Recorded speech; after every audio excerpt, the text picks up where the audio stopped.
श्रीराम कथा में श्रीराम जी एवं भरत जी के चरित्र की मार्मिक कथाएं पत्थर को भी पिघलाने वाली हैं। श्रीराम के वनगमन हो जाने तथा महाराज दशरथ जी के परलोक गमन के पश्चात भरत और शत्रुघ्न के ननिहाल से लौटने के उपरांत ही भरत जी के चरित्र की विशेषताओं की झलक मानस में यत्र तत्र सर्वत्र अपनी अमिट छाप छोड़ती चली जाती है। भरत श्रीराम को महल में न देखकर अत्यंत ही दुखी हो जाते हैं। माता कैकेयी भरत को प्रसन्न करने के लिए सारी कथा सुना देती है। तब भरत दुखी होकर उससे कहते हैं, वर मांगता मन भई न पीरा, गरी न जी मुँह पर्यो न कीरा। अर्थात अरि बेरिन महाराज दशरथ जी से 2 वर मांगते हुए तुझे पीड़ा नहीं हुई। प्रथम वर में राज्य मांगते हुए तेरी जिह्वा गल क्यों नहीं गई तथा दूसरे वर में श्रीराम को वनवास मांगते हुए तेरे मुंह में कीड़े क्यों नहीं पड़ गए।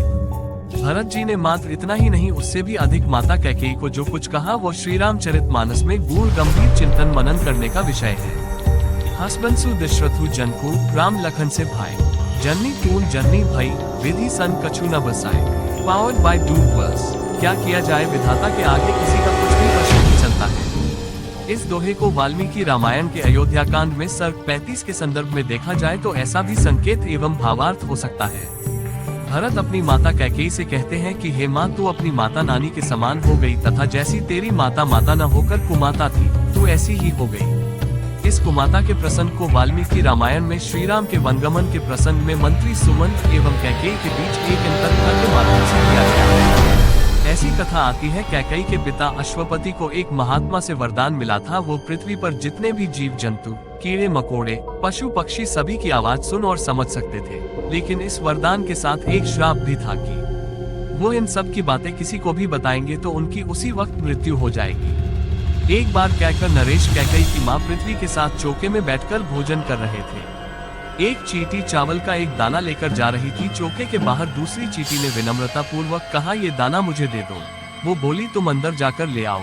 उसने कहा कि मैं गंदगी से गुजर कर आई हूँ, अतः अपवित्र हूँ, चौके में नहीं जा सकती। पहली चींटी ने सहृदयता का परिचय देकर दाना उसे सौंप दिया और फिर दूसरा दाना लेने चौके में लौट आए। ये संवाद सुनकर कैकर नरेश ने अनुभव किया कि मेरे राज्य की चींटियां भी पवित्रता अपवित्रता का कितना ख्याल करती हैं। वे एकाएक हंसने लगे। महारानी पृथ्वी ने उनकी प्रसन्नता का कारण जानना चाहा। महाराज ने कहा, मैं अगर बताऊंगा तो मेरी मृत्यु हो जाएगी, लेकिन कैकेयी की मां को कुछ संदेह था और वो हट करने लगी, जिद पर अड़ गई। मुझे बताइए। बार बार राजा के समझाने पर भी रानी पृथ्वी ने हंस नहीं छोड़ी। यहाँ तक कह दिया, तुम जियो या मरो मुझे कोई फर्क नहीं पड़ता, किंतु मुझे ये चींटियां क्या बोल रही थी वो बताओ।